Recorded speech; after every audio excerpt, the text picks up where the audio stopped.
রাতের খাবার ভালোভাবে কারোই খাওয়া হয়নি। এই ঘটনার পর কারি বা খেতে ইচ্ছে করবে। আয়ুর উপর সবার ক্ষুব্ধতা রয়ে গেছে। শুধু শুধু এমন বাজে কথা শোনানোর প্রয়োজন ছিল কি? তারা তো নিশ্চিত ছিল যে জাংকুক আর তের বিয়ে হয়েছে। জাংকুক রাগের কারণে সকালে এসব কথা বলেছে, সেটা তো সকালে ওর কথা দ্বারাই বোঝা গিয়েছে। তাই তো নামজুন ইচ্ছে করেই ছেলে দেখানোর অভিনয় করেছিলেন জাংকুক কি করে সেটা দেখার জন্য। এতদিনে নামজুন বুঝে গিয়েছে জাংকুকের তের প্রতি সীমাহীন বেপরোয়া ভালোবাসার কথা। কেনই বা বুঝবেন না? প্রতিটি কাজ লক্ষ্য করলেই তো বোঝা যায় সবটা তের জন্য ছিল। তবে হ্যাঁ, একটু গরম মেজাজ, সেটা হয়তো কোনোদিনও যাওয়ার নয়। একবার যেহেতু ভেবে নিয়েছে তে শুধুমাত্র তার, তাহলে সেটার দিকে কারো অন্য চোখে তাকানো সহ্য করবে না। এই সম্পর্কে তিনি অবগত। তার কঠোরতার মতোই ভালোবাসাটাও প্রগাঢ়, যার কোনো সীমা নেই। হয়তো সেটা জাংকুক নিজেও জানে না, আর সেটা তো আয়ুও জানতো। তাহলে কেন এমন করলো? তে উপরে যাওয়ার পর নামজুন এসব কথা তুলেছিলেন ড্রয়িং রুমে। আয়ু চুপটি করে শুধু হজম করে গিয়েছে। মধ্যরাতে নিজের রুমে কাউকে প্রবেশ করার মৃদু ধ্বনিতে ঘুম হালকা হয়ে যায় জাংকুকের। একটু নড়ে চড়ে পাশ ফিরে শোয়। এমন নয় যে একেবারে ঘুম ভেঙে গিয়েছে। কাঁচা ঘুমের মধ্যে কোনো শব্দ শুনে সব মানুষই একটু ডিস্টার্ব হয়। তে রাতে উপরে আসার পর বিন্দুমাত্র ঘুম হয়নি। সে দেখেছে জাংকুকের হাত থেকে কিভাবে রক্ত পড়ছে। এভাবে রেখে ঘুমিয়ে যাওয়া যায় নাকি? সবসময় বাড়াবাড়ি না করলেই ওনার হয় না। মানছি আমিও আজ একটু বাড়াবাড়ি করেছি। ওখানে এমন ভাবে ওনার কথার উপরে অসম্মতি প্রকাশ করা ঠিক হয়নি। কিন্তু আমি এটাও জানি আলাদাভাবে বুঝিয়ে বললে কোনোদিনও এমন করে সবাইকে জানিয়ে বিয়ে করতেন না। যেটা বলেন সেটাই করে, ব্যাস। তাই তো আমাকেও এমন বলতে হয়েছে। ধীরে ধীরে রুমে প্রবেশ করে প্রথমেই জাংকুককে দেখে নেয় একবার। ড্রিম লাইটের আলোতে যেটুকু বোঝা গেল উনি তীক্ষ্ণ ঘুমে বিভোর। বিষয়টা ভালোই হয়েছে ভেবেই নিজেকে সুরক্ষিত মনে করে ভয়টা কেটে গিয়েছে। ছোট ফার্স্ট এড বক্সটা এনে আস্তে করে খেয়াল রেখে খাটের উপর উঠে বোঝার চেষ্টা করে কোন হাতে লেগেছিল। হ্যাঁ, বাম হাতে। কথাটা মাথায় আসতে জাংকুকের আরেকটু কাছে এসে বাম হাতটা আলতো হাতে ধরে। জাংকুক এপাশ ফিরে শুয়েছিল। শরীরে কোনো জামা জড়ানো নেই। এটা তার অভ্যাস বলা যায়, কারণ সবসময় এভাবেই ঘুমায়। কিন্তু এই মুহূর্তে শরীরে কম্বল জড়ানো, তাই তের কাছে বিষয়টা এখনো দৃষ্টিগোচর হয়নি। হাতটা ধরতেই সাথে সাথে চমকে ওঠে তে। গরম তাপমাত্রা হানা দিয়ে ধরে আছে জাংকুকের শরীর। নিশ্চয়ই জ্বর এসেছে। তে সেটা বুঝতে বাকি রইল না। কিন্তু এই মুহূর্তে কি করবে? ঘুমটা ভাঙলেই তো নিশ্চিত রুম থেকে বের করে দিবে। তের কোমল হৃদয়টা অশান্ত হয়ে পড়ে মুহূর্তেই। আজ তো তার জ্বর আসার কথা ছিল, অথচ আজ একদম ঠিক আছে সে। উল্টো ওনার জ্বর এসেছে। একবারও কি বলা উচিত ছিল না এই লোকটার? সবসময় এমন করতে হবে কেন? তের চোখ হালকা ভিজে আসে। কিন্তু এখন তো শত ভেবে কাজ নেই। আগে যেটা করতে এসেছি সেটা করে নি। কথাটা ভেবেই জাংকুকের হাতের দিকে তাকায়। হাতের উল্টো পিঠে অনেকটা ক্ষত হয়ে আছে। কয়েক ঘন্টা আগেই যে ওইটা হয়েছে স্পষ্ট বোঝা যাচ্ছে সেটা। সময় নষ্ট না করে ছোট একটা ওষুধ নিয়ে ক্ষতিগ্রস্ত জায়গাটাতে লাগিয়ে উপর দিয়ে ব্যান্ডেজ করে দিল। কাজ শেষে তে অবাক হয়। ওনার ঘুম এত হালকা হওয়া সত্ত্বেও আজ এতক্ষণ ধরে ওনার হাত ধরে আছি, অথচ আজ ওনার ঘুম ভাঙার নাম গন্ধ নেই। নাকি ইচ্ছে করে আজকেও এমন করে আছে? পর মুহূর্তে আবার মনে হয় ওনার তো প্রচন্ড পরিমাণ জ্বরে শরীর পুড়ে যাচ্ছে। শরীর দুর্বলতার কারণে এমন হচ্ছে না তো? হ্যাঁ, সেটাই হবে। কিন্তু এখন কি করব? চলে যাব? ওনাকে এভাবে রেখে আমি কিভাবে যাব? সব সময় তো মার কপালে লেগেই থাকে। আজকে মারের ভয় কিভাবে চলে যাব? লাগবে না, যাই করুক, আগে ওনার সুস্থতা, তারপর অন্য কিছু। খাট থেকে নেমে গিয়ে সোজা ওয়াশরুম থেকে ছোট একটি পাত্রে পানি নিয়ে আসে। আচ্ছা, লাইটটা কি অন করব? না হলে তো ভালোভাবে বোঝা যাবে না। তে গিয়ে লাইটটা জ্বালিয়ে দিয়ে এসে আবারও খাটের উপর বসলো জাংকুকের ডান পাশে। লাইটের আলো চোখে পড়তেই জাংকুক এক হাত উল্টে চোখের উপর রাখে। তে ছোট পট্টিটা পানিতে ভিজিয়ে প্রথমেই জাংকুকের ডান হাতটি স্পর্শ করে মুছতে শুরু করে। জাংকুক একবার কেঁপে ওঠে, হয়তো ঠান্ডা পানি শরীরে লাগার কারণে। তারপর বাম হাত মুছে দিয়ে একটু নিচে গিয়ে পায়ের উপর থেকে কম্বলটা হালকা টেনে উপরে উঠিয়ে পায়ের তালু সহ অগ্রভাগ মুছে দেয় দু পায়ের। এখনো অব্দি পট্টির জল কয়েকবার চেঞ্জ করেছে। একটু মুছতেই পট্টি সহ গরম হয়ে যায়। তের মুখে স্পষ্ট আফসোসের ছাপ। বিকেলবেলা যদি না ভিজতো নিশ্চয়ই উনিও বৃষ্টিতে আসতেন না, আর এখন এই অসুস্থতা দেখা দিত না।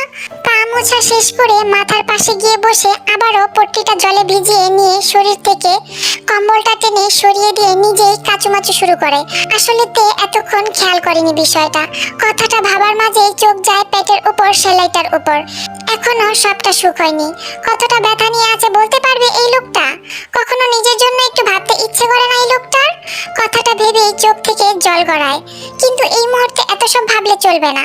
কথাটা ভেবেই সব দ্বিধা এক সাইডে ফেলে দিয়ে শরীরে ছোঁয়ায় ভেজা পট্টি, সঙ্গে সঙ্গে বুকের উপর হালকা ছোট লোমগুলো কাটা দিয়ে জাগ্রত হয়ে ওঠে। তের বুঝতে বাকি নেই এটা শীতের কারণে হচ্ছে, তাই একটু তাড়াহুড়ো করে বক্ষ সহ শরীরের সমগ্র ভাগ মোছা শেষ করে চট জলদি কম্বলটা আবারও শরীরে দিয়ে দিল। কিন্তু পিঠ মুছবে কি করে? এটার তো কোনো সুযোগই দেখছি না। যাই হোক, সমস্যা নেই, যেটুকু করেছি চলবে। তারপর মুখটা একবার মুছে দিয়ে কপালের উপর ভাঁজ করে রাখলো। তে খাটের সাথে হেলান দিয়ে বসে আছে। কয়েক মিনিট পর পর চেঞ্জ করে দিচ্ছে, কিন্তু এই মুহূর্তে তার পর পর চোখ লেগে আসছে ঘুমে। উনি এতটা অসুস্থ আগে জানলে কখনোই আজ তার উপর কথা বলতো না তে। সেটা নিয়ে আফসোস চালাচ্ছে এখন। পূর্ব আকাশে হালো আলো পড়তেই জাঙ্কুকের ঘুম ভেঙে যায়। চোখ খুলতেই তেকে নিজের বুকে পেয়ে স্মিত এসে কপালে ঠোঁট ছোঁয়ায়। জাঙ্কুকের ডান হাতের বাহুতে তে শুয়ে আছে। রাতে তেকে ওভাবে ঘুমিয়ে পড়তে দেখে ভারী শরীরটা নিয়ে উঠে দু হাতে তুলে নিয়ে নিজের সাথে মিশিয়ে নিয়ে ঘুমিয়েছিল জাঙ্কুক।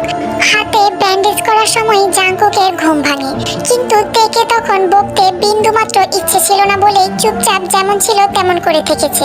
বউ তো পেয়েছে কেয়ারফুল, সেটা আরো আগেই বুঝে গিয়েছে জাঙ্কুক, কিন্তু নিজের মতো এমন তেরা বউ পেয়েছে সেটা বুঝেছিল একটু দেরিতে।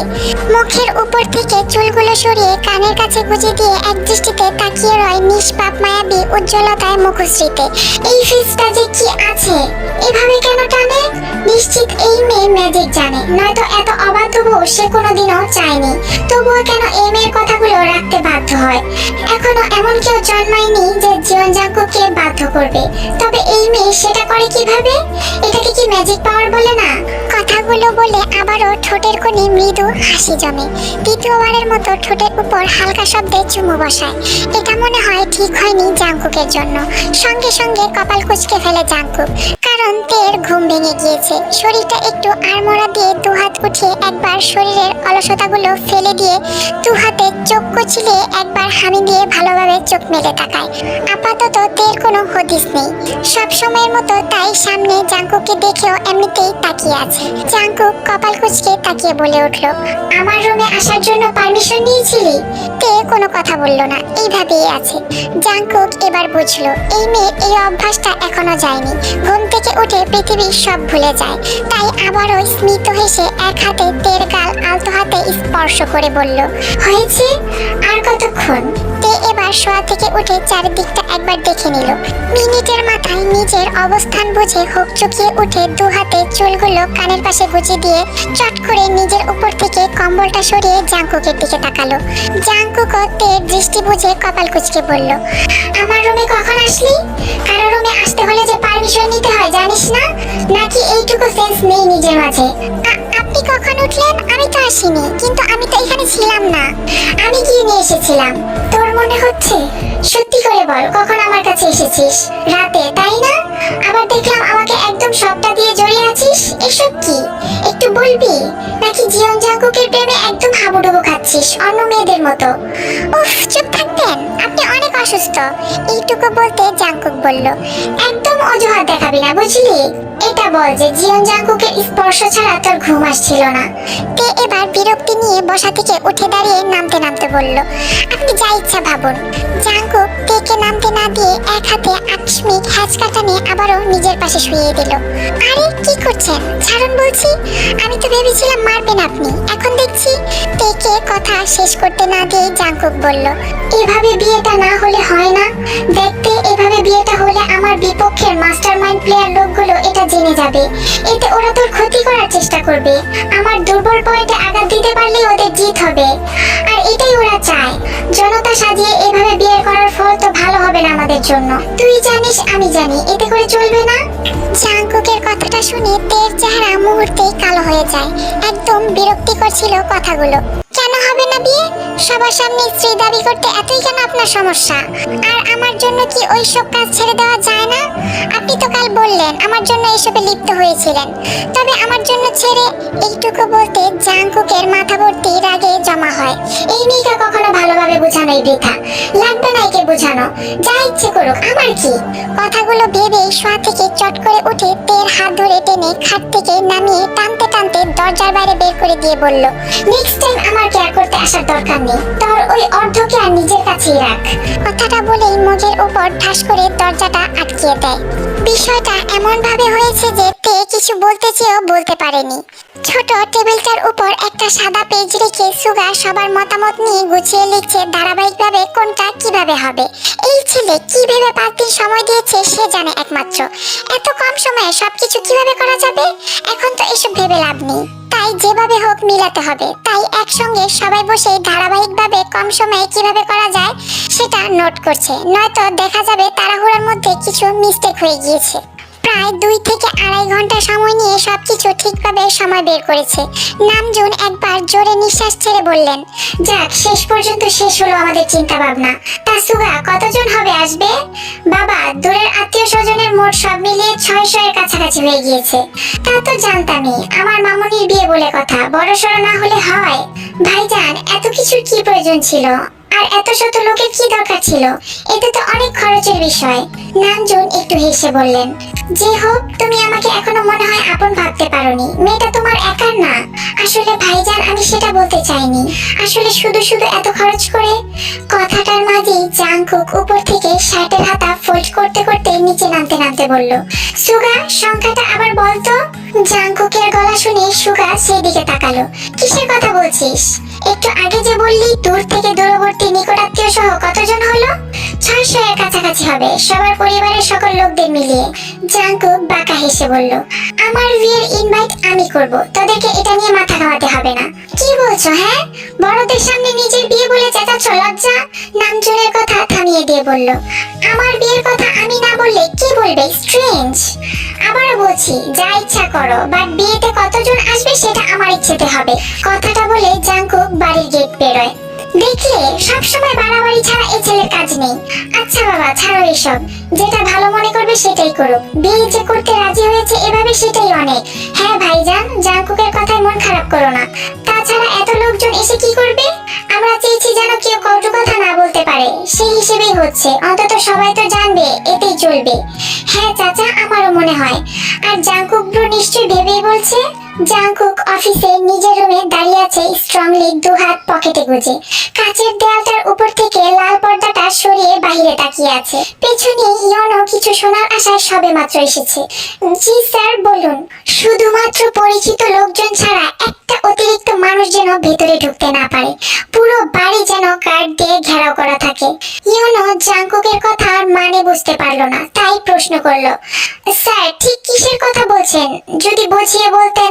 কার বাড়ি, কিসের লোকজন? জাংকুক ইয়নোর দিকে ঘুরে কপাল কুঁচকে বলল, কিসের কাজ করিস?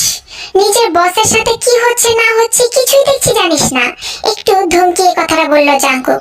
স্যার সরি বলে দৃষ্টি নত করে ফ্লোরের দিকে তাকালো ইয়নো। জাংকুক একটু গলা স্বর চেঞ্জ করে বলল, তোর ভাবির সাথে ঠিক 5 দিন পর কারো বিয়ে। কথাটা বলে জাংকুক বিরক্তি নিয়ে জায়গা থেকে সরে গিয়ে চেয়ারে বসলো। ইয়নো যেন ভূত দেখার মতো আশ্চর্য হলো। সত্যি স্যার বিয়ে করবে, সেটাও অনুষ্ঠান মাফিক? স্যার আপনি কি সত্যি? জাংকুক বিরক্তি নিয়ে বলল, তোর কি মনে হচ্ছে, ফাজলামি? সরি স্যার, আসলে আপনি যে এমন করে হঠাৎ ডিসিশনটা নেবেন ভাবিনি, তাই আর কি। স্টপ, যেটা বললাম সেটা বুঝেছিস? ইউনো বুঝলো, একটু আগের কথাটা বোঝাচ্ছে, তাই সম্মতি জানিয়ে বলল, জি স্যার, বুঝতে পেরেছি। গুড। আর ওই দুটোর খাতিরদারি কেমন চলছে? ইউনো এবার এক ডুব গিলে বলল, মিসেস শহীদ 2টো হাত আলাদা করে দেওয়া হয়েছে। আর কাল রাতে ওই কাই পালানোর চেষ্টা চালিয়েছিল, তবে আপনি চিন্তা করবেন না, ছেলেপুলেরা তার আগেই ধরে নিয়েছে। আপনি বললে পা দুটো আলাদা করে দেব বডি থেকে। আপনাকে জানাতে চেয়েছিলাম, কিন্তু আপনি ফোন তোলেননি, তাই ভেবেছি ব্যস্ততায় আছেন মনে হয়। ইউনোর মুখ থেকে কথাটা শোনা মাত্রই জাংকুকের মাথাটা ভারী হয়ে আসলো। টেবিলের উপর একবার হাত রেখে দাঁতে দাঁত পিষে বলল, তোদেরকে কি ওখানে এমনি এমনি পুষে রেখেছি? কি করছিলি? পালানোর মতো সুযোগ হয় কি করে? করে ইউনো কিছু বলতে যায় তার আগে জাংকুক চেয়ার ছেড়ে উঠে সামনে হাঁটা ধরলো। ইউনো বুঝলো জাংকুকের মাথাটা আবারও বিগড়ে গিয়েছে। গত 2 বছরে এমন করে কাউকে যন্ত্রণাদায়ক ভাবে মারেনি, এখন আবারও শুরু হয়েছে এই খেলা। ইউনো গাড়িটা সোজা ওই বাংলোর গেটে নিয়ে থামালো। ইউনো দরজা খুলে দেওয়ার আগেই জাংকুক বের হয়ে গলার টাইটা একটানে খুলে ছুঁড়ে ফেলে ডিরেক্ট ভিতরে চলে যায়। ইউনো জাংকুকের এই দ্রুত পায়ের সাথে কদম মিলাতে না পেরে কিছুটা দৌড়ে ভেতরে ঢুকে। মানুষের মাংসের পচা গন্ধে পুরো বাংলোতেই ছড়িয়ে আছে। সহির 2 হাত থেকে যত রক্ত বেরিয়েছে সব রক্ত এখনো সেই জ্বলন্ত তেলের কড়াইতেই গাঢ় হচ্ছে। সব মিলিয়ে বাজে গন্ধ যেটা ইউনো নিজেই আজ হজম করতে পারছে না। অথচ জাংকুক মনে হয় কিছুই বুঝেনি। নিজের মতো করে গিয়ে কায়ের সামনে দাঁড়িয়ে মাথা থেকে কালো কাপড়টা খুলে সাইডে ফেলে পা দিয়ে লাথি মারে। জাংকুক ইউনোর দিকে সেই হিংস্র দৃষ্টি ফেলে। সঙ্গে সঙ্গে ইউনো গিয়ে কায়ের মুখ থেকে বাছাইকৃত কাপড়টা খুলে দিয়ে আবার স্বস্থানে এসে দাঁড়ায়। ইউনোর শরীর কাঁপছে, সে জানে এখন কি হতে চলেছে। কাই দুর্বল গলায় বলল, অমানুষ দেখেছি, কিন্তু তোর মতো নরক পশু আর দুটো দেখিনি। তোর কি মনে হয় তে যদি এসব কখনো জানতে পারে কখনো তোর দিকে প্রেমময় দৃষ্টি ফেলবে? ও খুব নিষ্পাপ, নিজেকে ওর মধ্যে খুঁজতে যাস না জাংকুক, ওর পবিত্রতায় আঘাত পাবে। খুব বেশি কথা বলে ফেলেছিস।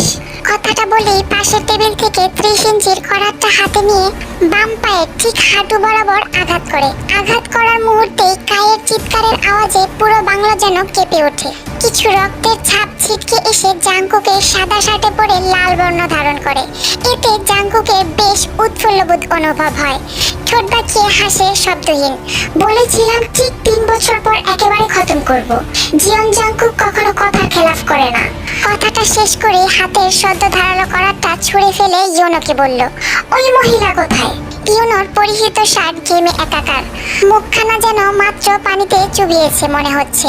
জাংকুকের কথায় কাঁপতে কাঁপতে বলল, মিসেস সহির কথা বলছেন স্যার? আরো কোনো অন্য লেডিস আটকে আছে নাকি? ব্ল্যাক রুমে আছে স্যার। জাংকুক বাঁকা হেসে উপরে হাঁটা ধরে ব্ল্যাক রুমে গিয়ে প্রথমে সবটা রুমে একবার চোখ বুলিয়ে বলল, এটার জ্ঞান ফেরা 2 মিনিটে। স্যার একটু আগে এই কড়াইতে নিজের বাহু অবধি হাতখানা ভাজতে দেখে জ্ঞান হারিয়েছে, আপাতত এখন ফিরবে বলে মনে হয় না। জাংকুক চুপ করে রাগী দৃষ্টিতে চারিদিকে একবার চোখ বুলায়, তারপর বাংলো থেকে বেরিয়ে যায়। ইউনো 1 সেকেন্ড দেরি না করে জাংকুকের পিছু গিয়ে আগে গাড়ি স্টার্ট দেয়। কিছুটা পথ যাওয়ার পর জাংকুক ইউনোকে উদ্দেশ্য করে বলল, মাই মাদার ইন ল গালতি সে মিস্টেক কিয়া। ইউনো একটু অবাক হয়ে জাংকুকের মুখে এমন কথা শুনে, কি করেছে স্যার? আমার বাচ্চা বউর গালে হাত তুলেছে, কি করা যায় বলতো ওটাকে? ইউনো একবার ঢোক গেলে, এক বাড়িতে থেকে এখনো ওরা বুঝতে পারেনি স্যারকে নিজের দুঃখ নিজে ডেকে আনে কে যে ভাই। সবগুলো মাথা মোটা মনে হচ্ছে। কথাটা ইউনো মনে মনে ভাবছে। স্যার কি করতে হবে বলুন? বাবির মা হিসাবে কি ওনাকে? একটু বলেই গাড়ির মিররে জাংকুকের চেহারাটা দেখে একবার ঢোক গেলে কথা চেঞ্জ করে বলল, সরি স্যার, আমাকে বলুন কি করতে হবে। সকালে হিসেব মতো আজকে সবাই শপিং এ যাবে। নামজুন যে হোক নিচে কখন থেকে বাড়ির মেয়েদের জন্য অপেক্ষা করে করে বোরিং হয়ে যাচ্ছে, অথচ এদের আসার কোনো নামগন্ধই নেই। অবশ্য মিঙ্গুও আছে তাদের সাথে। জিমিন একটু ধূসর রঙের একটা লং জামা পরে সাইড করে ওড়নাটা ফেলে দিয়েছে। জিমিনের সাজ প্রায় শেষ পর্যায়ে। ঠোঁট দুটো একটু গাঢ় লাল রঙে রাঙাচ্ছে লিপস্টিক দিয়ে আয়নাতে দেখে দেখে। তার মধ্যেই হঠাৎ করে রুমে উদয় হয় সুগা। সুগাকে আয়নায় দেখে জিমিন একটু হকচকিয়ে যায়। সেই কারণে লিপস্টিকটা ঠোঁটের বাহিরে এক কোণে লেপটে যায়। পেছন ফিরে ঠোঁট উল্টে বাচ্চাদের মতো করে বলল, দিলেন তো নষ্ট করে, এখন কি হবে? দেখতে কি বাজে দেখাচ্ছে? সবটা আপনার জন্য হয়েছে। কথাটা বলে আবার আয়নাতে তাকিয়ে পাশ থেকে টিস্যু নিয়ে লিপস্টিক ঠিক করতে লাগলো। সুগা মুচকি হেসে জিমিনের কাছে গিয়ে বলল, এটা আমার কাছে দাও, ঠিক করে দেই। জিমিন একটু বিরক্তি নিয়ে বলল, বাজে কথা বন্ধ করুন। সুগা কথা না বাড়িয়ে জিমিনের হাত থেকে টিস্যুটা নিয়ে নিজের দিকে ফিরিয়ে এক হাতে জিমিনের মাথার পেছনে হাত রেখে অন্য হাতে লিপস্টিক ঠিক করতে লাগলো। জিমিনের যেন হৃৎপিণ্ডটা বরাবরের মতো কেঁপে উঠছে। চোখ দুটো দিয়ে একবার সুগার দিকে তাকাচ্ছে, তো চোখাচোখি হয়ে গেলে আবার অন্যদিকে ফিরিয়ে নিচ্ছে। সুগা মৃদু হেসে হাতের টিস্যুটা টেবিলের এক সাইডে রেখে বলল, ঠিক হয়েছে কিনা দেখো তো। জিমিন আয়নাতে দৃষ্টি নিক্ষেপ করে ঠোঁটের দিকে তাকানোর আগেই সুগার দিকে তাকায়। আমাকে এভাবে দেখার কিছু নেই, লেট হচ্ছে, নিচে বাবা অপেক্ষা করছে। জিমিন নিজেকে ফিরিয়ে ঠোঁটে তাকিয়ে নিম্ন গলায় বলল, ঠিক আছে, চলো তাহলে। কথাটা বলে জিমিনের বাম হাতে নিজের ডান হাতটা একসাথে করে সামনের দিকে হাঁটা ধরলো। কিছুদিন ধরে সবকিছুতেই আমাকে আশ্চর্য করছেন বারবার। যেটা হবার সেটাই হবে, আমি মিথ্যে বলছি না জিমিন, ভালোবাসি তোমায়। কথাগুলো সুগা যেতে যেতেই বলল, হাত ছাড়ো, নিচে বাবা আছে, কিছু মনে করবে। নিচে আছে, রুমে নয়। যতক্ষণ সুযোগ পাবো এভাবেই থাকতে চাই তোমার জীবনে। জিমিন আর কথা বাড়ালো না। লোকটা ইদানিং একটু বেশি বলে ফেলছে। কি জানি কি হয়েছে হঠাৎ করে। গাড়িতে ওঠার জন্য এগিয়ে যাচ্ছে সবাই, কিন্তু গাড়িতে ওঠার আগে চোখ যায় মাত্র একটা গাড়ি ভেতরে ঢুকেছে। গাড়িটা দেখে চিনতে অসুবিধা হয়নি এটা কার গাড়ি। সাইড করে গাড়ি পার্কিং করে নেমে বাড়ির সবাইকে এভাবে দাঁড়িয়ে থাকতে দেখে কপাল কুঁচকে তাকায়। মিনিটের মাথায় বুঝে যায় এর কারণ। পরক্ষণেই কিছু একটা ভেবে দ্বিতীয়বারের মতো সবাইকে প্রত্যক্ষ করে দ্রুত পায়ে সামনে হাঁটা ধরে। পেছন থেকে নামজুন বলে উঠল, তুমি কি যাবে আমাদের সাথে? জাংকুক কপাল কুঁচকে একবার পেছনে তাকিয়ে কোনো উত্তর না দিয়ে বাড়ির ভেতরে ঢুকে যায়। দেখলি তো কত বড় বেয়াদব এই ছেলে, কোনো কথার 2 পয়সার দাম দেয় না। বাদ দাও না বাবা, ওর যা ইচ্ছে করুক, নিজের জন্য নিশ্চয়ই আলাদাভাবে অন্য কোথাও থেকে আনিয়ে নেবে। তাছাড়া জাংকুককে মার্কেটে যেতে দেখেছো কখনো? নামজুন কথা না বাড়িয়ে দ্রুত পায়ে গাড়িতে উঠে বসলেন। জাংকুক ভিতরে গিয়ে সোজা তের রুমে ঢুকে ডিরেক্ট বলল, কিছু না জানিয়ে কোথায় যাচ্ছিস? জাংকুকের কথার আওয়াজ শুনে তে পেছন ফিরে তাকায়। পরনে হোয়াইট রঙের ড্রেস, ঠোঁটে গোলাপি লিপস্টিক, 2 হাতে 2 মুঠো কাচের চুড়ি, চুলগুলো ছেড়ে দেওয়া। এমন ভাবে তেকে দেখে যেখানে জাংকুকের মুড চেঞ্জ হওয়ার কথা সেখানে অন্য সবার মতো না হয়ে উল্টো চোখ জোড়া লাল হয়ে আসে, হাতের মুঠো শক্ত হয়ে আসে। তে এসবে খেয়াল না করে একটু লজ্জা মাখা মুখ নিয়ে বলল, এতগুলো বছর পর এভাবে সেজেছি, সত্যি করে বলুন না কেমন লাগছে? জাংকুকের কাছে কথাগুলো বিষাদময় লাগছে। নিজের জায়গা ছেড়ে তে সামনে গিয়ে দাঁড়িয়ে বলল, খুব শখ হয়েছে না সুন্দর করে সেজে শপিং এ যাওয়ার? জাংকুকের কথার মধ্যে কঠোরতা বুঝে তের বুক কেঁপে ওঠে। এটার জন্য বকবে আমায়? এমন কি করেছি আমি? এভাবে কথা বলছেন কেন উনি? কথাটা ভাবার মাঝেই আকস্মিক চোখ জোড়া বড় হয়ে যায় নিজের ঠোঁটে কারো ছোঁয়া পেয়ে। বুঝতে বাকি নেই লোকটা তার সাজুগুজু নষ্ট করার জন্যই এসেছে। তাই 2 হাতে জাংকুককে নিজের থেকে ছাড়ানোর জন্য 2 হাতে কিল ঘুষি মারতে থাকে। কিন্তু জাংকুকের কোনো নামগন্ধই নেই তেকে ছেড়ে দেওয়ার। তে ঠোঁটে ব্যথা অনুভব করে চোখ জোড়াতে না চাইতেও ভিজে ওঠে। এত জোরে কেউ কামড় দেয় ঠোঁটে? নিশ্চয়ই ছিলে গিয়েছে ঠোঁটখানা। কপালটাই খারাপ, সবার সাথে বের হয়ে যেতাম আগেই, সেটাই ভালো ছিল মনে হয়। মিনিট 2 মতো কিস করে ঠোঁট ছাড়ে জাংকুক। তে সঙ্গে সঙ্গে ভ্যাঁ ভ্যাঁ করে কান্না করে দেয়। দ্রুত আয়নার সামনে গিয়ে তাকিয়ে বলল, দিলেন তো সবটা শেষ করে, এখন কি করে যাব সবার সামনে? জাংকুক বৃদ্ধাঙ্গুল দিয়ে নিজের ভেজা ঠোঁট মুছে ঠোঁটে বাঁকা হাসি এঁকে বলল, না বলে এভাবে মেকআপ করার জন্য এটা শাস্তি মনে কর তোর। এভাবে সেজে গুজে বাইরে যাওয়ার সাহস কি করে হয় তোর? তে ঠোঁটের কোণে জমে থাকা এক বিন্দু রক্ত হাত দিয়ে মুছতে মুছতে বলল, আপনি এমন কেন? বললেই তো হতো আমায় যে এমন করে সেজে বাইরে যাবি না। আর সবাই তো সেজেছে, আমি কেন সাজবো না? আজব তো। কথাটা বলে আবারও নাক টেনে কান্না শুরু করে দেয় তে। এমন ভাবে লিপস্টিক দিয়েছিস আমার মনে হলো যে তোকে পেত্তির মতো লাগছে, তাই একটু কমিয়ে দিলাম।